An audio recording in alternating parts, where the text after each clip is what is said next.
Welcome to the Fear and Greed Afternoon Report for Friday the 2nd of June 2023. I'm Sean Aylmer.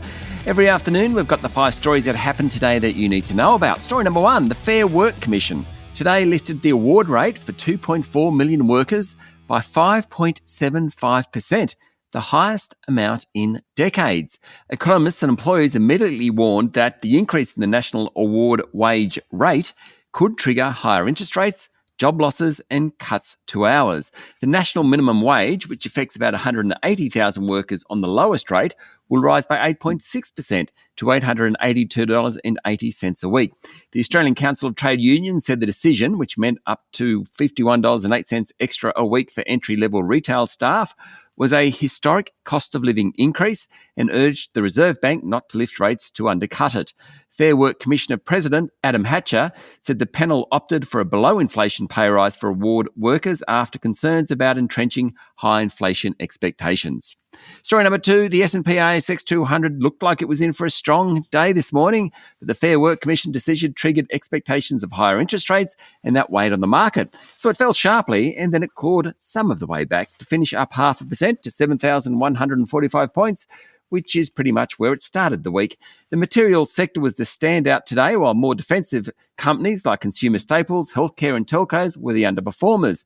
The iron ore producers, which have had a pretty tough week, were the standouts. BHP jumped 3%, Rio Tinto was up 2.6%, while Fortescue Metals Group rose 1.7%.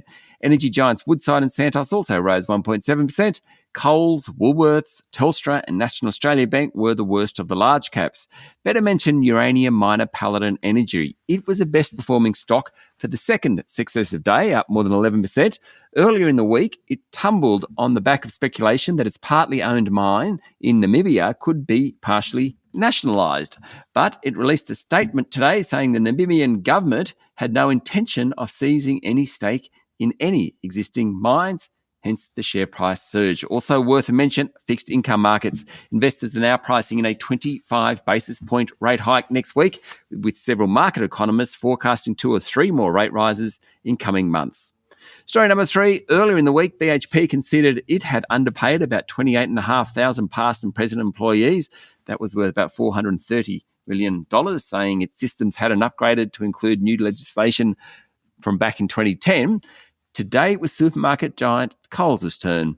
It said it will take an additional $25 million provision in relation to the underpayment of staff, more than doubling initial estimates. It's becoming a common occurrence. David Jones and men's fashion retailer Politics agreed this year to pay more than $750,000 in interest and contrition payments after admitting to underpaying thousands of employees $4 million. And back in 2021, Woolworths faced a $420 million blowout in its back pay bill. Story number 4, Bubs Australia today said it's on track to meet all regulatory milestones to allow it to permanently sell in the massive infant formula market in the United States. But sales in Japan remain below expectations. The ASX-listed group is facing a board split being led by its co-founder Christy Carr and former executive chair Dennis Lin.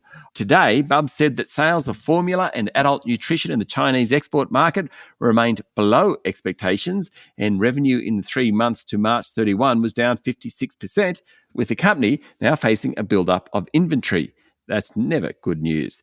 Bubs' share price today fell almost 3%.